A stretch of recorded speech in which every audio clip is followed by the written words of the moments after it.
here we are going verse by verse through the book of Hosea, and so let me kind of catch you up to what we're dealing with right now here in chapter 10. Does anybody remember what the theme of chapter 10 is before I go there?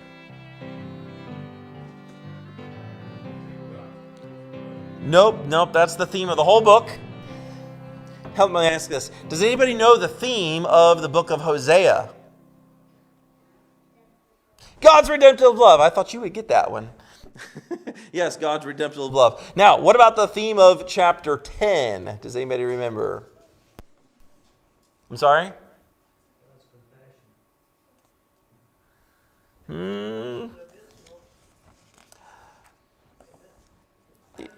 mean, the whole thing's about the punishment of Israel. He uses a word picture in chapter 10 that... Well, she said punishment. You said compassion. You're beating around the vine. There we go. Yes. Chapter 10 is about the empty vine, and he uses this word picture about the empty vine on purpose. And this isn't the only time that the prophets use this word picture to help drive something through to Israel, even though it doesn't seem to work.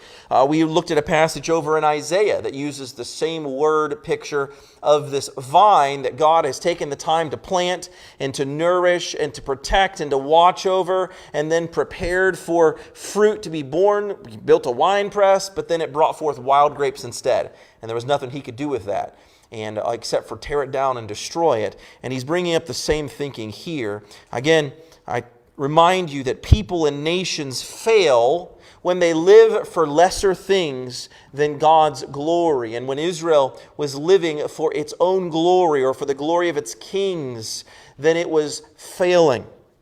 And there is nothing so empty as a life that is given entirely for self-fulfillment.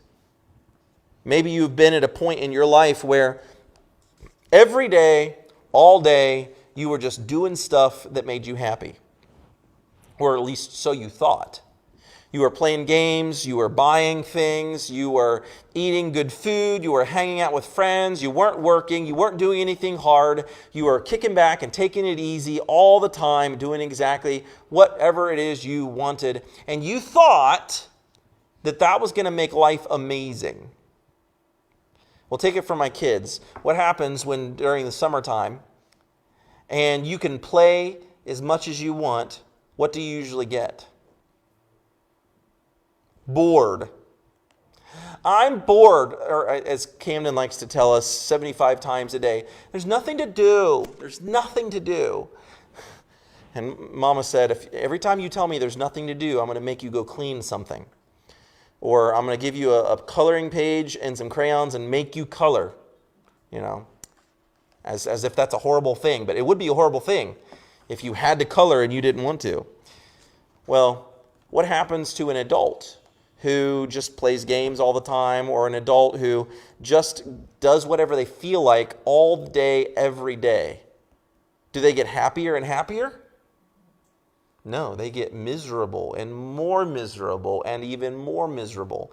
And they make the lives of the people around them more miserable. And you would think that it would be the opposite, because they get to do whatever they want. They can sleep in, they can put their feet up on the couch, they can watch TV, play video games, eat as much food, good or bad food, as they want. You'd think that would make us happy.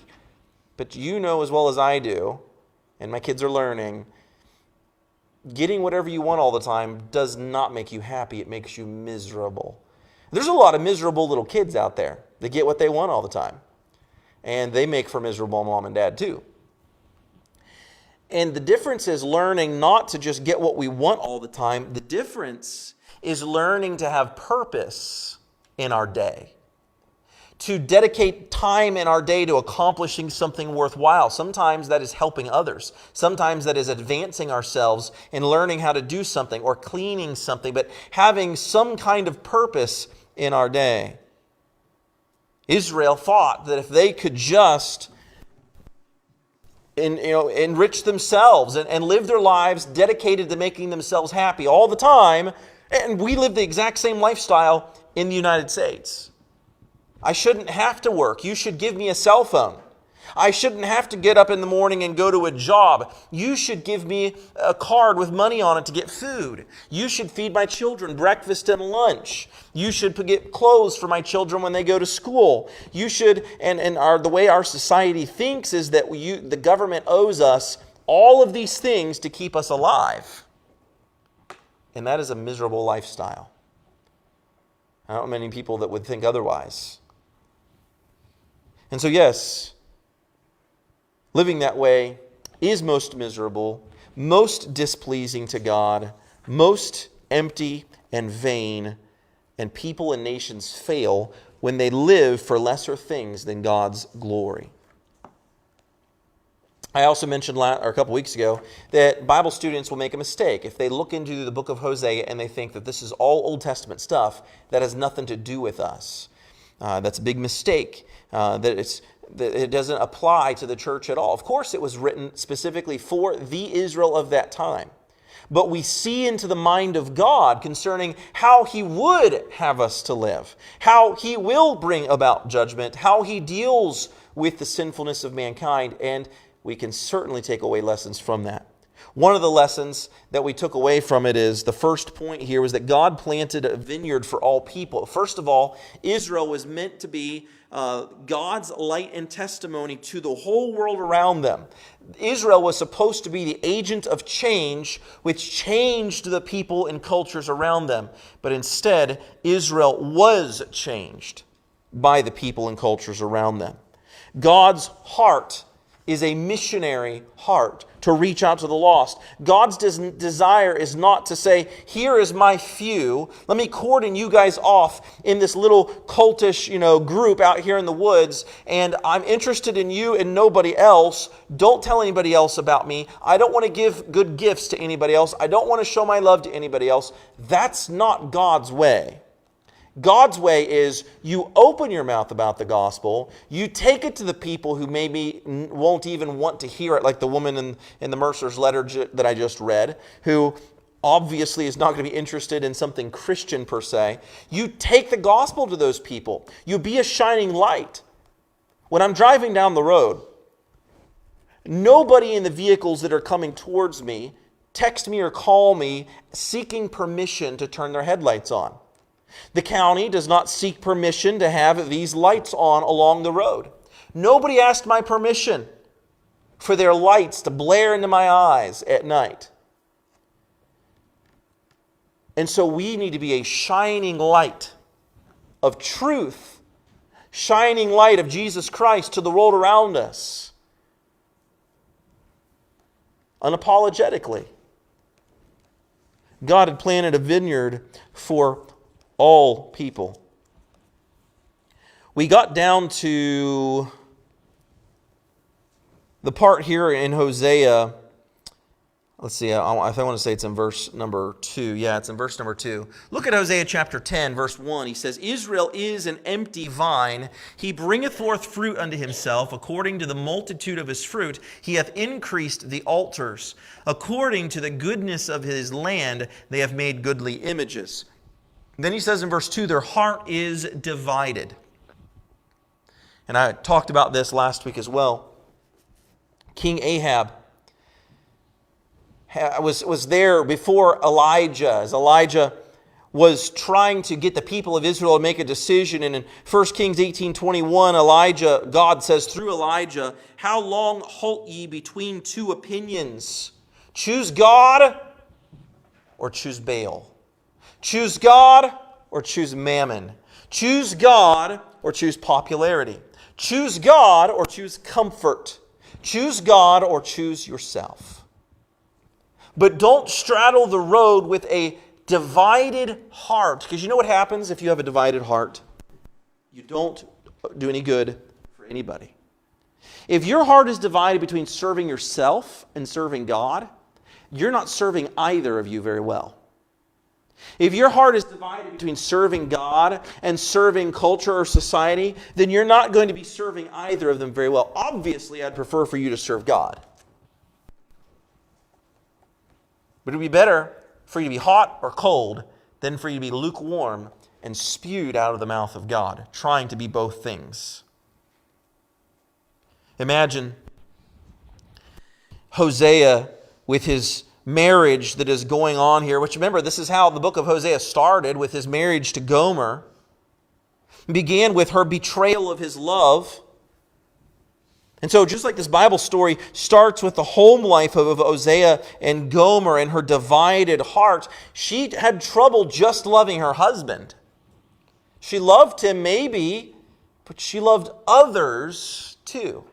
Imagine if I were to say to my wife or about my wife, this is one of the women that I really love. How long do you think I'd get away with that before I got in some big trouble? Probably not very long. I'm probably already in trouble. I'm just kidding. But we can't treat God that way either. This is one of the gods that I really love. We may never actually say those words, but when we put affection and love for God beside affection and love for all sorts of other things and other people, that is exactly how we are treating Him. Oh yes, we have affection for God, but we also have competing affections for other things and other people. He said their heart is divided. Which brings us here to the second point, and it is this.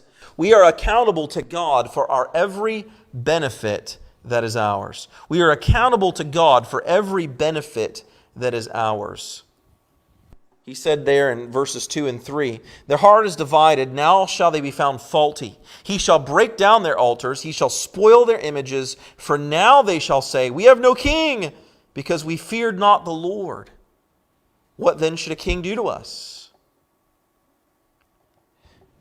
When God brings benefits into your life, whether they be financial benefits, physical benefits, relationship benefits, skill and talent-based benefits, when God brings benefits into your life, it also brings with it greater accountability. For Christmas, we got the kids a little dirt bike. It's a little 50cc dirt bike, and so far nobody's died on it yet. Carter does his dead level best to die on that thing. He's like a reckless cannonball on that thing, man. He's going to hit the car or crash into the house. He hasn't yet. The fender has been broken off twice now. But we got that little dirt bike for them. Of course, we got some helmets and some other protective gear for them to ride. And when you look at something like that, it's like, wow, that's amazing, that's awesome, that's fun. I can't wait to get on that thing and take off and be so awesome, just like the kids I saw on YouTube riding their dirt bikes. It's going to be so amazing, man. I'm just going to be able to zoom all over the place. But when I put them on the dirt bike for the very first time, I didn't say, there's your helmet, there's the gloves, there's the bike. Try not to hit anything. I didn't just turn them loose to go out and have fun. Because having that blessing of being able to ride a bike around that you don't have to pedal yourself at like 20 miles an hour comes with responsibility too. Because they could hit things like the car or the house. They could hit their siblings. They could damage themselves or the bike or other people or other things. And so it brought with it responsibilities. I couldn't just turn them loose. At first, I had to teach them how to use it, what everything did, what to do when they got afraid. And so I would always tell them, if you ever get nervous because you see them do it all the time, where the bike starts swerving, and what do? They grip on tighter, and they go on faster. And then they get scareder, and then they go faster, and they get scareder, and they can't let go of the throttle until they crash into something. I had a little girl come over, and she rode the dirt bike there. And I warned her, I said, if you get scared, what do? You let go of the throttle. And I have her repeat it after me. If you get scared, if it's going and you don't know what to do, what do? You just let go of that throttle, okay? Just let it go. The bike will slow down on its own. You don't even have to worry about grabbing the brakes. Just let go of the throttle is all you got to worry about. And sure enough, she was on that bike for all of 10 seconds. And she got on the hillside and was too afraid and didn't let off the throttle and kept going. And then she went down and up another hillside and then crashed. And you could tell she was in a daze the whole time. She was looking like this. And because she was scared and she wouldn't let go of that throttle.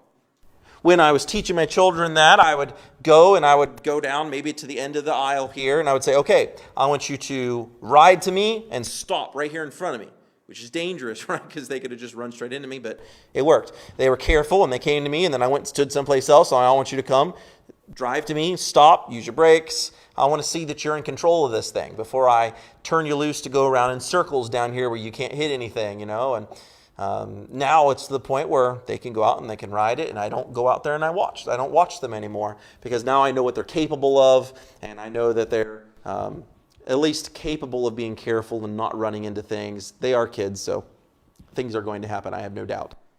But it comes with responsibilities, right? It's fun. Oh, it's exciting. This is amazing that my dad lets me do this. And one day, Colton's going to think that he's old enough to drive.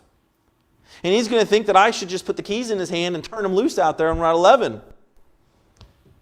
Well, when that day comes, I will put the keys in his hand if he demonstrates responsibility. If he shows to us that he can be trusted with his life, trusted with my life as well, sitting there in that car with him, and the lives of everybody else on the road that he's going to drive past. If he can be trusted to be responsible, then I will be willing to do that. And God has given us many benefits, and He has blessed us with many things that God intends for us to use for His glory. Colton and Carter both have laptop computers that they use for their schooling. I have it locked down so they can literally do nothing but watch their classes on there. But we bought them those computers, which to a kid, like, wow, with this computer I have access to the whole internet. And with this computer I could watch videos. And with this computer I could play video games. And with this computer I could have all sorts of fun. But I gave them that computer for one reason only. Not entertainment. I gave it to them for school. And they aren't allowed to use it for anything else. And so it is locked down, so they can literally do nothing else, pretty much, except for go to that one website where they watch their videos. But that's because, they couldn't be trusted to only do what they were told to do. I gave them a blessing, but they didn't respond responsibility. Israel was given a blessing and benefits to use for God's glory, but they consumed those benefits and blessings upon themselves. God, if He's given you a family, God, if He has given you a good paying job, if He's given you plenty of physical things or even talents and abilities to be able to use for His glory, if God has given those things to you, who are we to just consume them upon ourselves?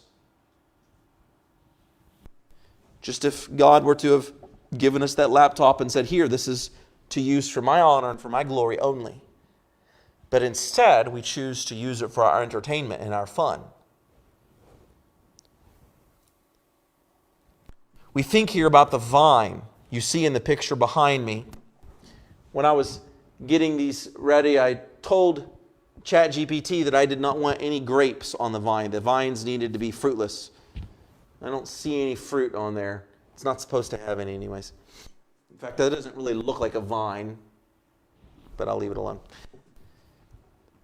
And God uses this image of a vine for a good reason. One article that I read talking about planting grapevines says that you should allow the grapevine to go for a few years before bearing fruit. It said that vine should be pruned and cut and strengthened, and after 3 years of growth, then you can allow it to begin to bear fruit. Have you ever been to a point in your life where you began to wonder if fruit was ever going to come? You put in the time and you put in the effort and you put in the time and you put in the effort, and yet it seemed like the fruit wasn't coming. It seemed like success wasn't anywhere near, or there was no light at the end of the tunnel. It seemed like instead things were going against you for far too long. Understand this. If you are living in obedience to God, the fruit will come.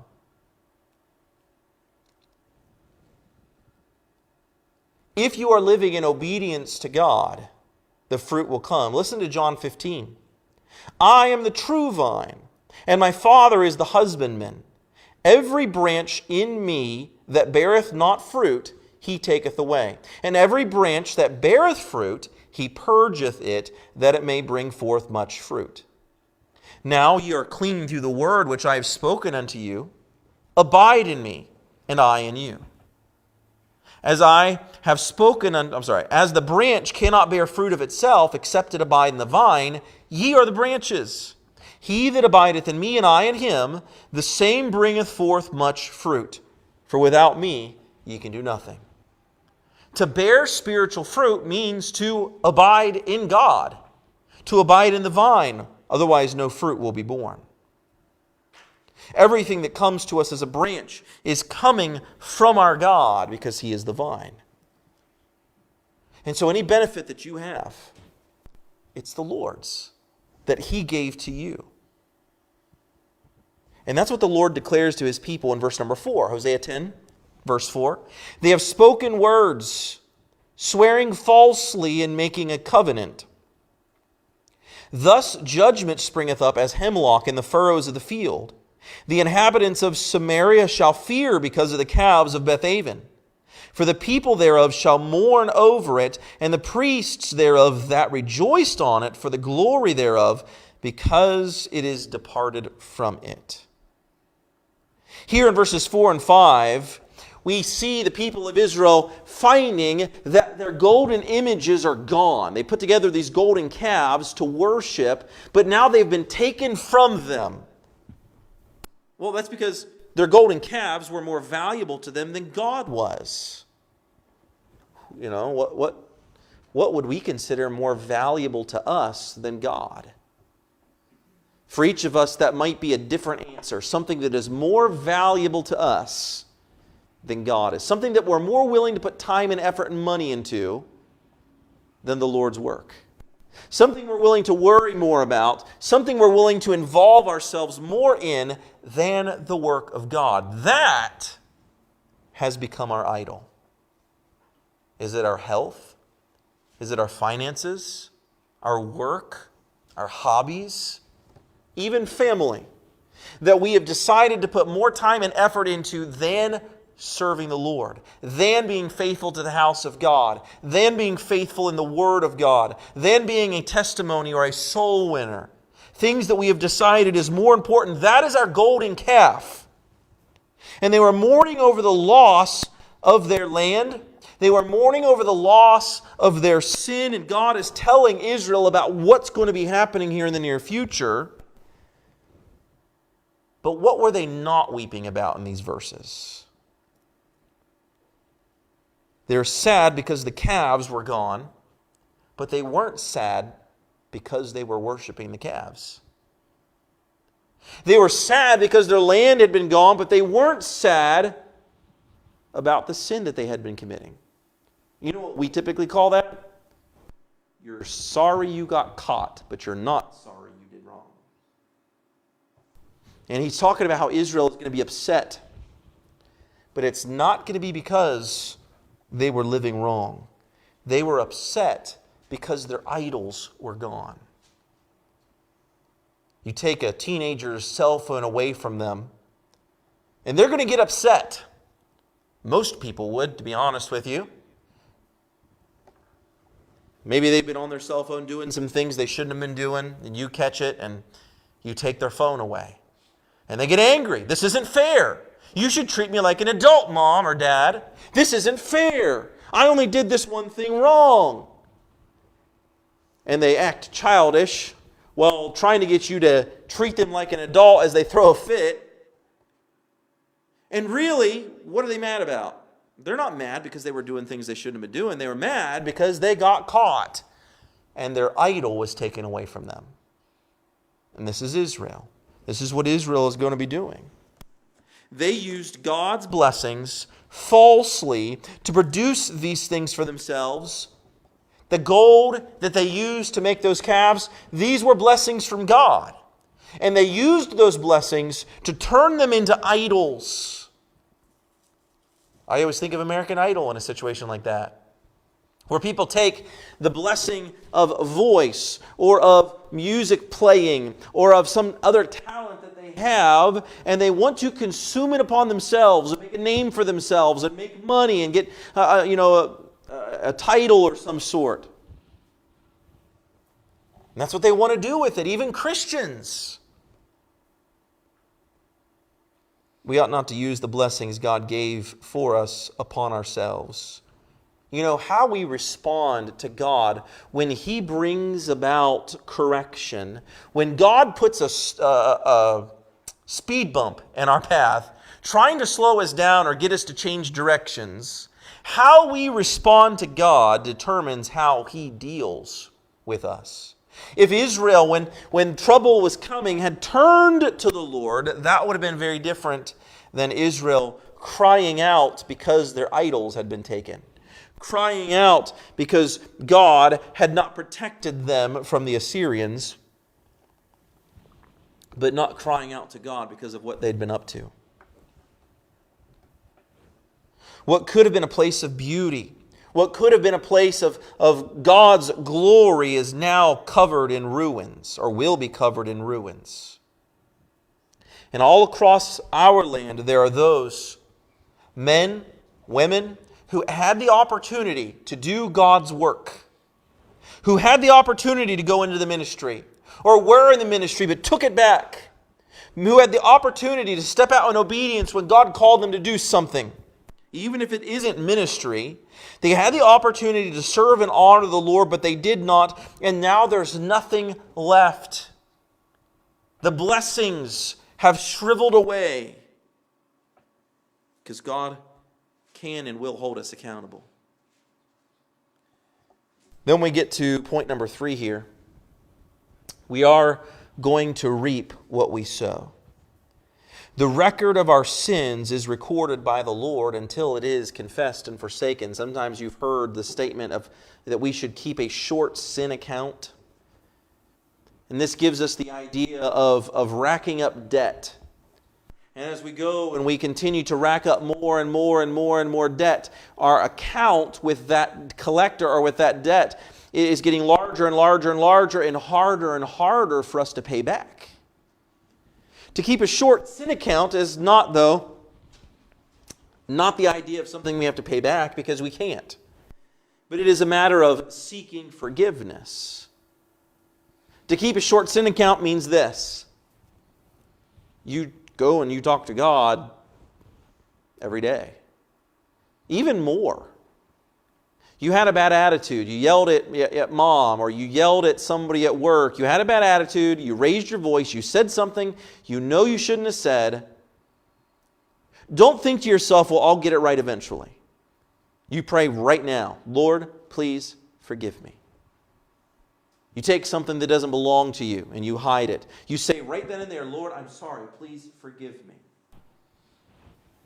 You say angry and unkind words. You hurt somebody.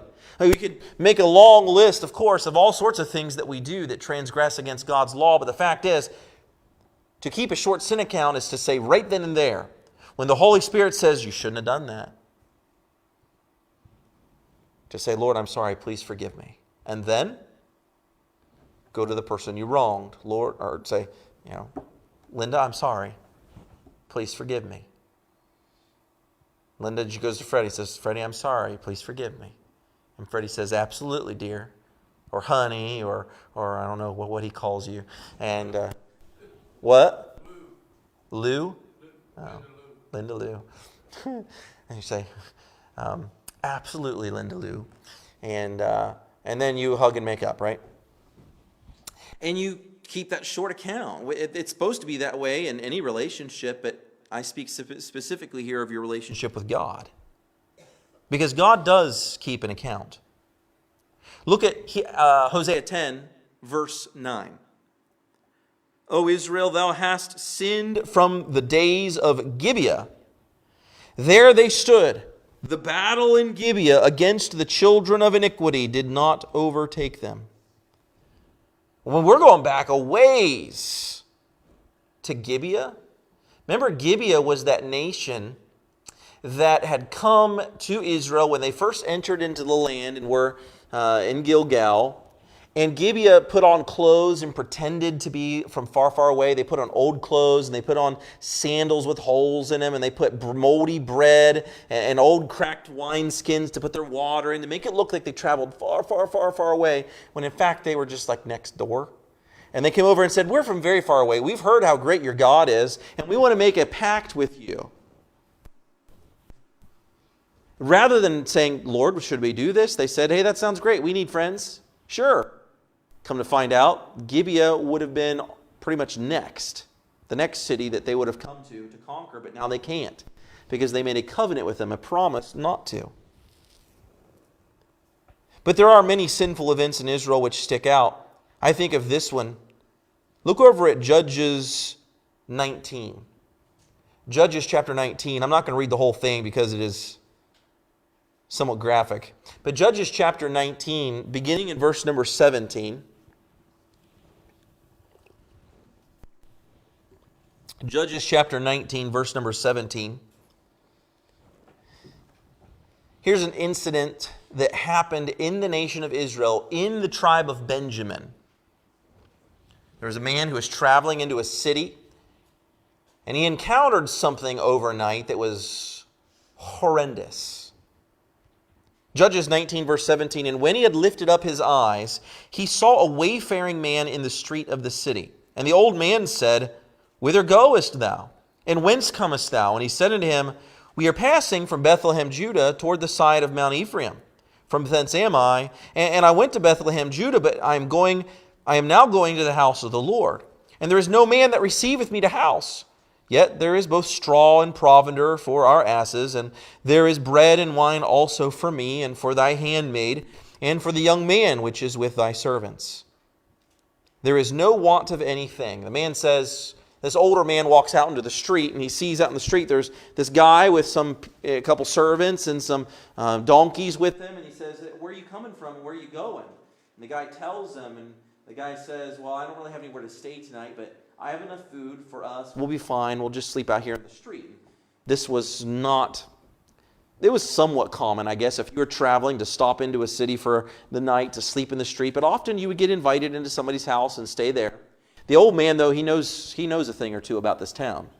He knows it's not safe to sleep in the street at night. He says, "No, you can't sleep in the street. You must come and stay in my house tonight." The old man said, "Peace be with thee. However, let all thy wants lie upon me. Only lodge not in the street. I'll take care of you. I'll handle the food. I'll take care of you, but please don't sleep in the street." So he brought him into his house, gave provender unto the asses, and they washed their feet and did eat and drink. Now as they were making their hearts merry, behold, the men of the city, certain sons of Belial, beset the house round about, and beat at the door, and spake to the master of house, the old man, saying, "Bring forth the man that came into thine house, that we may know him." And I'll stop reading there. You're probably familiar with this passage. It doesn't go well for a couple of the inhabitants of the house. And this was what men of Israel, Jewish men, were doing at that time period. Now, this wasn't something that happened all over Israel. At the end of it, the man the next morning comes and he finds his concubine dead on the stoop. And he takes parts of her body, basically, and sends them all across the nation as a warning to say, look what kind of crazy things, what kind of wickedness is going on in this city in the tribe of Benjamin. And you know what ends up happening after these packages start circulating around the nation of Israel? It starts making people angry. Angry that these deeds had been done there in that city. In fact, it so enraged the men of Israel that they gathered a mighty army and almost wiped out the entire tribe of Benjamin. Almost killed all of the men. Now, why does God bring up something like this in the city of Gibeah? Because there are events and moments in life that mark how terrible sin can be in our life. Maybe you, if I were to ask you to look back at the past, decades of your life, name One sin that just sticks out to you. One thing you've done that just sticks out to you. And then if you could go back and erase one thing, what would it be? No doubt you'd be able to come up with something fairly quickly. And it's the same thing with a nation. There are events and moments in a nation's life that can mark how terrible we have become. And I feel like our nation is getting further and further and further, as we get further and further away from the Lord, these events are going to become more and more often. Deuteronomy 28:63 says this, "And it shall come to pass that as the Lord rejoiced over you to do good and to multiply you, so the Lord will rejoice over you to destroy you and to bring you to naught. And ye shall be plucked from off the land whither thou goest." God said here in this passage, I was happy. I was pleased to bring you to this land and to allow you to possess this land and to teach you how to take care of it and to bless you upon it. It made me happy to multiply you, but now it makes me happy to take it from you. Now it makes me happy to destroy you, to bring you down to nothing. Why the change? Did God change? It'd be like you getting something for your children and you were happy to provide this thing for them. I remember when I was a kid getting a pocket knife. It was a Swiss Army knife, my very first one. And I was so proud of having that very first little pocket knife. And one day we were driving down the road and I was sitting on the hump in the back seat and in the middle there, and I had that little pocket knife. It wasn't very big, but I had the little blade open and I had it up against my stomach like this as we were driving.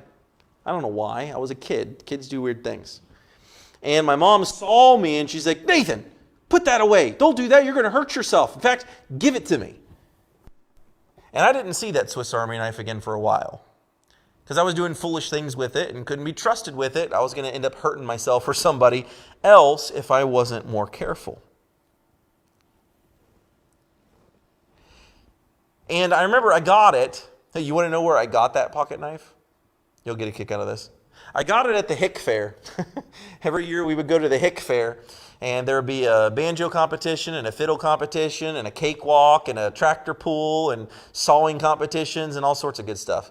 And I was looking through the craft section, and my parents let me buy this Swiss Army knife from them. They were happy to take it away from me. Why? Well, because I was going to do damage to myself with it. I wasn't using it for what it was supposed to be used for. And I warned my boys about this because they're all wanting their first pocket knives too. I was like, well, you're going to have to show us that you can be responsible with things like that before I'm going to ever let you be able to keep it in your pocket or keep it on your dresser, to have access to that. You're going to have to demonstrate to me that you can be trusted with those sorts of things and that you're going to be able to keep an eye on it, so that your brothers and sisters, little ones, don't take it and mess with it. Or I will be happy to take it back from you and to stick it away in my drawer for you to get it back when you're like 72 or something like that. The Lord says, I brought you into this land and I was happy to do so. But now I'm going to joy in destroying you and bringing you to naught. Did God change? No. It was Israel's behavior that changed. Was God being vengeful here? I mean, yes and no. Vengeance is mine, saith the Lord, I will repay. When God brings vengeance, it's not like you and I bringing vengeance. When we bring vengeance, it is wicked and sinful. It is full of hatred. But when God brings vengeance, that's not what it is. It is just when God brings vengeance because He knows how and when to bring vengeance. He's not doing it out of anger or spite or hatred. He has given ample time to repent and to turn, just like He did with Israel. And now He must stop Israel in their tracks. Hebrews 10, verse number 11 says, And Ephraim, the main tribe of northern Israel, is as an heifer that is taught, and loveth to tread out the corn, but I passed over upon her fair neck. I will make Ephraim to ride, Judah shall plow, and Jacob shall break up his clods. What does that mean? Israel had known an easy life. They hadn't been made to work for their own land. In fact, they walked into a land that was tilled by somebody else, with vineyards planted by somebody else, and farms made by somebody else, cities built by somebody else, homes built by somebody else. Israel, when they entered the land of Canaan, was able to walk into that situation that God provided for them, emptying out those cities before them. And Israel was able to walk straight into that and dwell in it. They didn't have to do all the hard work of creating that civilization that was there. They walked straight into it. He uses here in verse 11 this image of a cow that has never had to bear the weight of a load or pull a cart or draw a plow. They've never had to do that. An animal just loving to do whatever it does. He says, this is the way you have been. You have done as you pleased, but you've never been made to plow. You've enjoyed the blessed benefits without ever considering the plowing, and now you will learn. That's what he's talking about in verse number 11. In the past, I didn't put the yoke upon your necks, but now I will. Israel is going to be conquered. Israel is going to be separated out and be taken to faraway lands. They're going to be made to be servants. They're going to be made to work hard for somebody else's benefits now. It is the Lord's desire to bless His people. But in verse 12 we see, sow to yourselves in righteousness, reap in mercy. Break up your fallow ground, for it is time to seek the Lord till He come and rain righteousness upon you. Yes, the book of Hosea is about God bringing judgment upon Israel. But it is also tempered with what Sam said, God's compassion on Israel. We see, like a seesaw, both sides. He was compassionate and brought them into this land. He gave them the ability to be able to worship, but they ignored God. They worshiped themselves and all the false gods around them, and God gave them time and time and time, prophet after prophet after prophet after prophet, warning after warning, valley after valley to turn them around, and yet here we find them at the point where God's just got to remove His hand of blessing altogether, His presence altogether, and bring in judgment. Have them taken out of that land. God does not desire to do that. He desires to bless people, to bless His people. He desires to bless you. I remind you of what it says in verse 12. Sow to yourself righteousness, reap in mercy, break up your fallow ground. And we see the softer side of the compassion of God. It's not too late to turn and repent.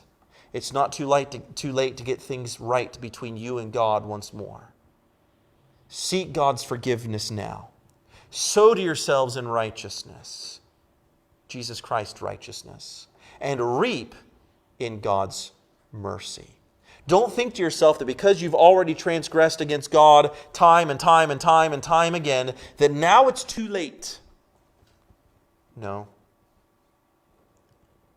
Today, you can be forgiven by God. And today, you can reap mercy on the vine from God. One of the fruits of the Spirit. But first, you must break up this fallow ground. Seek the Lord. Seek forgiveness. But instead of the blessing that He wants to give them, look what He indicts them with in verses 13 and 14. You have plowed wickedness. You could have sown in righteousness and reaped in mercy, but He says, you have plowed righteousness, you have reaped iniquity. You have eaten the fruit of lies, because thou didst trust in thy way, in the multitude of thy mighty men. Therefore shall a tumult arise among thy people, and all thy fortresses shall be spoiled. As Shalman spoiled Beth Arbel in the day of battle, the mother was dashed in pieces upon her children. And he gives here a historical, something that they would have known about. You don't know who Shalman is or where Beth Arbel is. but he speaks to something that the Israelites would have recognized. An example here of an Assyrian king, that's who this man is, and he was destroying a city, a Jewish city. What happened?